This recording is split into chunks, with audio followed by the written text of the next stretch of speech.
We are often told that sunflowers track the sun across the sky, but in a midsummer field, you will find every mature flower head locked in a permanent eastward gaze. This daily dance, called heliotropism, is actually a phase of youth. Young buds perform a slow, solar-tracking sweep from east to west to maximize photosynthesis, but the behavior stops the moment the flower blooms. Standard garden backdrops and bulk birdseed bags hide an aggressive evolutionary reality. The sunflower is a chemical-wielding ecological engineer, a highly complex biological machine that requires a ground-up dissection to truly understand. While standard crops like corn stay within the top layers of the earth, a sunflower taproot drills down over 6 feet to access deep subsoil moisture. This depth allows the plant to tap water reserves out of reach for shallower species, keeping the stalk turgid and the seeds filling even when the surface soil is parched. These roots are also highly efficient filters. Through phytoremediation, the plant extracts heavy metals and radioactive particles directly from the soil, storing them within its tissues. After the 1986 disaster at Chernobyl, researchers planted sunflowers to clean contaminated ponds and wetlands, where they successfully absorbed radioactive cesium-137 and strontium-90.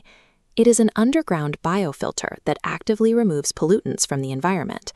Above the soil, the plant transitions to mechanical and chemical defense, supported by a sturdy, hairy stalk and broad leaves. These tissues are the source of the sunflower's allelopathy, a system of invisible chemical warfare. As the leaves grow and the stalks eventually decompose, they release a payload of chlorogenic and quinic acids into the surrounding dirt. These acids serve as a natural herbicide, actively suppressing the germination of competing weeds within the plant's immediate radius. The sunflower is a territorial competitor that chemically sanitizes its own perimeter to ensure its survival. At the peak of the stalk sits the iconic golden bloom, which brings us back to its permanent east-facing posture.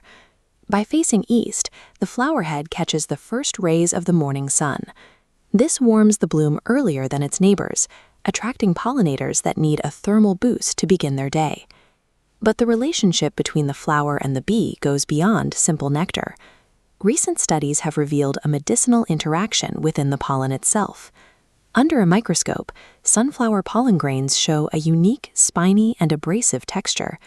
When bumblebees ingest this pollen, the grains act as a physical scrubber, scouring deadly parasites from the bee's digestive tract. This mechanical cleaning can reduce parasite loads in bumblebees by 81 to 94%. The bloom functions as an evolutionary pharmacy, providing a critical health service to the insects that sustain it. At the center of this pharmacy lies the seed, a mathematical spiral of dense nutrition. This high-yield seed is not a random occurrence, but the result of thousands of years of intentional agricultural breeding. Over 3,000 years ago, indigenous North American farmers selectively bred sunflowers to favor larger, oilier kernels, eventually increasing the seed size by 1,000%. This engineering created a powerhouse of vitamin E and selenium, nutrients that have been shown to help manage blood sugar and reduce cholesterol in humans. The sunflower represents an ancient, successful collaboration between human selection and wild biology. When we look at a field of sunflowers, we are looking at a masterclass in multifunctional engineering: deep roots that clean soil, stems that fight weeds, and pollen that heals the bees.